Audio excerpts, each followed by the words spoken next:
बिस्मिल्लाहिर्रहमानिर्रहीम अस्सलाम वालेकुम। पहली मर्तबा लिबनान ने इजराइल पर तिल अवीव में मुसाद के हेडक्वार्टर पर मिसाइल मारा है और ये मिसाइल बैलिस्टिक मिसाइल था जो गालिबन कद्र वन के नाम से जाना जाता है। इस मिसाइल ने इजराइल को पैगाम ये दिया है कि वो इनके हेडक्वार्टर को भी उड़ा देंगे, मुसाद को भी उड़ा सकते हैं, वो फौज को भी उड़ा सकते हैं और बहुत सारे काम कर सकते हैं। ये आप समझ लें कि इसराइल की तारीख में एक भयानक तरीन जो हमला होता है वो बेसिकली ये हमला था।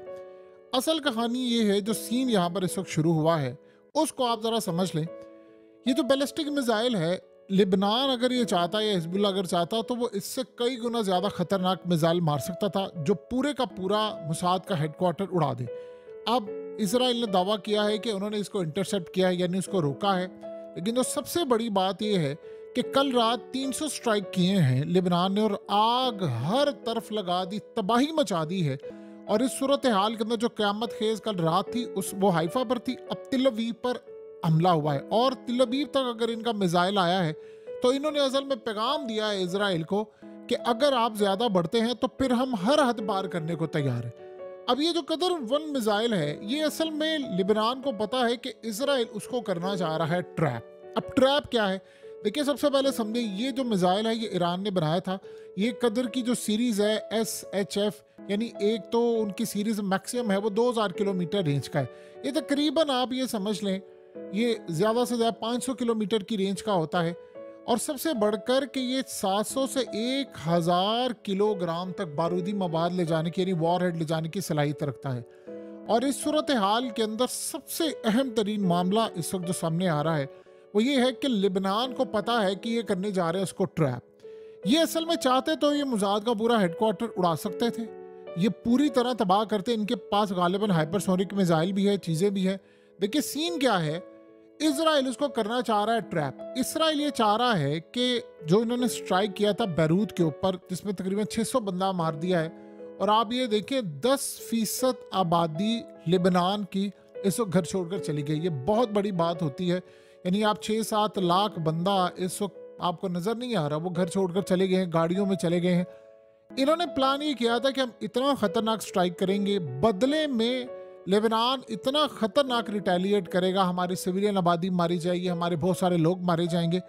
तो इस सूरत हाल में हम फौरी तौर पर अमेरिका को दावत देंगे और उसके बाद नेटो को दावत देंगे और हम लेबनान के ऊपर चढ़ दौड़ेंगे और हम पूरी तरह उसको तबाह कर देंगे। अब बज़ाहिर आप ये देखें तो इस सूरत हाल में लगता ये है प्लान कि भाई ये बड़ा आसान होगा कि भाई आप इसराइल से जंग कर दे, फलाना कर दे। देखिए कोई इनको बचाने के लिए नहीं आ रहा। अब उन्होंने सामने रखे हुए हैं दो नुकसान, इनको हो रहे हैं लिबनान को दो नुकसान। एक है छोटा नुकसान हो रहा है, एक है बहुत बड़ा नुकसान है। बहुत बड़ा नुकसान ये है कि पूरे का पूरा मुल्क खंडर बन जाए। और जाहिर सी बात है जब ये लिबनान को तबाह करेंगे तो लिबनान अपने सारे मिसाइल चला देगा, वो इसराइल को भी तबाह करेगा। लेकिन ये बात सबको पता है कि इसराइल के पास एयर स्ट्राइक की कैपेबिलिटी ज़्यादा है, उनके पास F-35, उसका कोई तोड़ नहीं है। स्टेल्थ फाइटर्स हैं, अमेरिका की फौज आ जाएगी। और इस सूरत हाल में चाहे बाद में आप सुलह या जो मर्जी करें, लेकिन वो बड़े पैमाने पर सिविलियन को मारते हुए वो हिचकिचाते नहीं है। उनको लाखों बंदा मारना पड़े वो मार देंगे। सो इस सूरत हाल में ये जो जंग है असल में लिबनान बड़ी आसानी के साथ जीत सकता है। अब अगर वो यहाँ पर तबाही करना शुरू कर दें, उनको पता है कि हमने बहुत ज़्यादा जब बमबारी की तो ये अमेरिका और बाकी ताकतों को लेकर आएंगे और पूरी तरह हमारे मुल्क में चढ़ दौड़ेंगे। वो आहिस्ता आहिस्ता, अब आप ये देखें कि पहले इन्होंने स्ट्राइक किया, उन्होंने उसके बाद रॉकेट्स मारे। कल रात को जो हाइफा के अंदर सूरत हाल थी वो आप सब ने देखी। फिर उसके बाद आप ये देखिए किरियात शमूना और नॉर्थ की साइड बिल्कुल तबाही का शिकार इस वक्त हो रही है। अब वो तिल अवीव तक आ गए।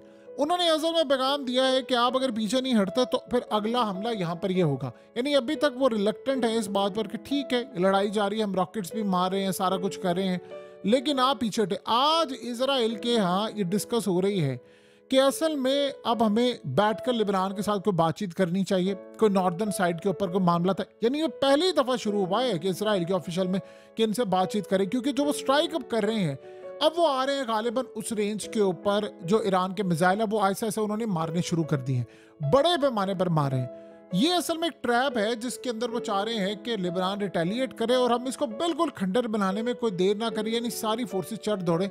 देखिए ऐसा नहीं है कि वो ये जंग नहीं जीत सकते। अफगानिस्तान ने अमेरिका को जंग हराई थी, लेकिन अफगानिस्तान का जितना नुकसान हुआ था, अमेरिका का नहीं, अमेरिका की जाने तो नहीं कि उनका तो फौजी नुकसान है, या बिलियंस ऑफ डॉलर्स उनके गए थे, इकोनॉमी पर असर पड़ा, उसकी साख मुतासिर हुई है, उसकी वो पॉपुलैरिटी नहीं रही, अमेरिका की वो ताकत नहीं रही। ये इस तरह की सूरत हाल है, उसका असर आज तक आपको देखने को मिल रहा है कि मिडल ईस्ट से लेकर सारी, जब अमेरिका अफगानिस्तान से शिकस्त खाकर गया तो कोई मुल्क अब अमेरिका को सीरियस लेने को तैयार नहीं। उसे इंडिया को धमकी दी, इंडिया खड़ा हो गया, तो चाइना को दी, सारे अब खड़ा होना शुरू हो गया और अल्टरनेट यूएस डॉलर का भी वो लेकर चल रहे हैं। तो ये असल में सूरत हाल होती है जंग के मामला, लेकिन उसमें तबाही होती है। बज़ाहिर अमेरिका की शिकस्त है, लेकिन अफगानिस्तान का भी नुकसान हुआ। लेबनान इसको बचाना चाहता है। देखिए, लेबनान के अंदर जो हिजबुल्लाह है वो गवर्नमेंट में बैठे हुए हैं, ये याद रखिए, वो गवर्नमेंट में है और पूरी तरह दुनिया के अंदर मामला डिफरेंट है। इसराइल ने जब इस्माइल हानिया को मारा, फवाद शुक्र को, इनकी लीडरशिप को मारा, इसलिए मारा कि वो जंग छेड़े। तो अब असल में सिलसिला इनका वहीं पर शुरू हुआ है। अब गालिबन उन्होंने आगे बढ़कर ये हमला करना शुरू किया। अगर इसके बाद भी इजराइल मजीद, अब वो असल में क्या प्लान करें, लेबनान ये चाहता है कि अगर इजराइल ने लड़ाई करनी है तो वो किसी तरह अपनी फौजें उतार दे, यानी वो फौजें उतारे, क्योंकि ग्राउंड के ऊपर इजराइल की आर्मी दुनिया की वीकेस्ट आर्मी है। और ग्राउंड के ऊपर ये याद रहे, ये जितने ग्रुप्स होते हैं, चाहे वो तालिबान के हैं, हिजबुल्लाह के हैं, हमास के हैं, या ईरान के, ये जो, या यमन की भी फोर्सेस जो हैं, ये असल में ग्राउंड के ऊपर इनका मुकाबला नहीं किया जा सकता। अगर मुकाबला होता तो अमेरिका इतनी ताकत के साथ शिकस्त नहीं खाता। ये लोग नहीं कर सकते क्योंकि अपने गली इलाकों, ये इनसे वो वाकिफ है। और सबसे बढ़कर बात ये है कि अगर इजराइल की फोर्सेस जाएंगी तो वो ऑलरेडी, जाहिर सी बात है ना, उसके टैंक सलामत रहेंगे ना कुछ, तो एयर स्ट्राइक से ज़्यादा वो ये करते हैं। लेकिन आप ये याद रहे कि अगर आपने लेबनान को फतह करना है तो आप ग्राउंड फोर्सेस के बगैर ये काम नहीं कर सकते। यानी स्ट्राइक के बाद आपको फौजें दाखिल करना पड़ती हैं कि हम वहाँ पर तबाही करेंगे, फिर ये आगे लेकर आएंगे।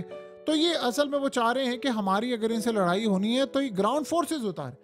अब असल में उन्होंने काम शुरू किया है कि मुसाद के हेडक्वार्टर को, ये जो खास तौर पर यहीं पर प्लान हुआ था पेजर डिवाइसेस का, तो उन्होंने इसको टारगेट किया है। अब नेक्स्ट वो जा रहे हैं तिल अवीव के ऊपर। अब वहां पर मिसाइल रुके या ना रुके, ये एक मैटर अलग है। आपके मिसाइल अब हाइफा से, किरियात शमूना से होते होते अब तिल अवीव तक पहुंचे हैं। अब असल में वो लड़ाई आ रही है कि जहां पर वो अगले लेवल पर जा रहे हैं। कल सारी रात हाइफा पर 300 स्ट्राइक किए, आग लगी, तबाही, बर्बादी हर जगह, और मजीद अब वो अगले लेवल पर लेकर जा रहे हैं। उतनी देर में आप ये देखिए कि आयतुल्लाह अली खामनेई, उनकी भी तकरीर अब होने वाली है। उसके बाद जाहिर सी बात है चीज़ें मजीद खुलकर सामने आ जाएंगी। तो जो लड़ाई का लेवल है वो अब बढ़ता जा रहा है। इजराइल को इस बात का अच्छी तरह इदराक है कि इनके पास जो मिसाइल है, लेट्स से अगर इन्हें हाइपरसोनिक मिसाइल मारा, हम रोक नहीं पाएंगे। लेकिन फिर इस सारी सूरत हाल में वो बस प्लान करके बैठे, मैंने अमेरिका को किसी तरह ड्रैग करना है। देखा नहीं आपने, कल से इनके जो बयानात आ रहे हैं कि अमेरिका जो है वो पीठ पीछे बातें कर रहा है, फलाना कर रहा है, गुफ्तगू कर रहा है, ईरान के साथ मामला तय कर रहा है, अमेरिका के अंदर करीज नहीं है, वो ऐसा लगता है ईरान के आगे सरेंडर किया। ये इजराइलियों की जानिब से उनके ऑफिशियल्स और उनका मीडिया ये बयान दे रहा है। तो इससे ये साफ जाहिर है कि वो अमेरिका पर तबे बैठे हैं कि भाई आप ये काम करें, आगे चले बढ़े। देखिए, इस सारे मामले पर याद रखिएगा, अगर कोई ये समझ रहा है कि ये जंग रुक जाएगी कि नहीं, यानी लेबनान की स्ट्रेटजी जो मर्जी हो, अगर इसी तरह वो करते रहे तो इजराइल की इकोनॉमी पर भी असर है, उनके लोगों पर भी असर है। लेकिन उस चक्कर में इजराइल फिर इनका नुकसान करेगा। देखिए, उन्होंने अभी तक इतने हमले किए, इस्माइल हानिया से लेकर के बाकी जगहों तक वो हमले वो कर रहे हैं। सो अगर इस सारे मामले में अगर आप देखेंगे तो जितनी भी ये कोशिश अब तक कर रहे हैं, चाहे ईरान है चाहे लिबनान है, ये असल में इसराइल को रोक नहीं पाएंगे कि वो जंग ना करे। इसराइल ने जंग करनी ही करनी है। हो सकता है कि वो नेक्स्ट बढ़कर, यानी इनके हसन नसरुल्लाह को मार दें, हो सकता है वो ईरान की कोई बड़ी लीडरशिप को मार दें। तो ये सारे का सारा जो मामला है वो करके रहेंगे। सो अगले कुछ अरसे के अंदर हालात ये बता रहे हैं कि इजराइल को इस वक्त बैकफुट पर जाना पड़ा। ये जो बैलिस्टिक मिसाइल आया है, इसके बाद इजराइल को बात पता चली है कि मामलात खराब है। अब मुसाद का हेडक्वार्टर अब ये तो नहीं कर सकते कि पूरे का पूरा खाली कर दे। अब आप 2 मिनट के लिए सिर्फ ये सोचें, ये तो था बैलिस्टिक मिसाइल कदर 1 एक लो रेंज का था, यानी इसको तो उन्होंने इंटरसेप्ट किया। अगर आप सोचें कि यमन वाला जो हाइपरसोनिक मिसाइल वो सीधा मुसाद के हेडक्वार्टर पर जाकर लगे, तो वो तो जितनी देर में उन्होंने सोचना है कि हम इसको रोकेंगे, वो तो हेडक्वार्टर उड़ा देगा। यानी वो यहाँ तक जा सकते तो वो कहीं पर भी जा सकते हैं। उन्होंने असल में एक पैगाम दिया है। लिबनान की सूरत हाल ये है इस वक्त कि आप ये सोचें कि इस अजीबोगरीब मामले पर मिस्र ने, जॉर्डन ने और इराक ने कहा है कि इजराइल इस वक्त पूरी तरह ऑल आउट वॉर की तरफ जा रहा है। और हम ये किसी से बर्दाश्त नहीं करेंगे, क्योंकि उनको पता है कि इस ऑल आउट वॉर के अंदर सबसे पहले कुर्बानी उनकी दी जाएगी। सो इस सारी सूरत हाल के अंदर इजराइल की डिफेंस फोर्सेस को पता है कि वो इतनी आसानी के साथ लिबनान के होने वाले स्ट्राइक्स नहीं रोक पाएंगे। वो चाह रहे हैं कि असल में ये हम पर बहुत ज़्यादा स्ट्राइक भी करें, जिसके बाद हम अमेरिका को लेकर हैं। बहरहाल पहली दफ़ा अब मोसाद के हेडक्वार्टर तक वो पहुंच चुके हैं। अगर उन्होंने बड़ा मिसाइल किया, अगर ये बाज नहीं आता तो जाहिर सी बात है फिर उनको वो मिसाइल मारने पड़ेंगे जो ये रोक ना पाए और मुकम्मल तौर पर सीधा हेडक्वार्टर उड़ाएं। कितनी देर तक ये मामला हमें होता नजर आएगा, क्या सूरत हाल है, ये याद रहे कि इसराइल इनमें से बड़े लीडरों को मारने के लिए तैयार बैठा है।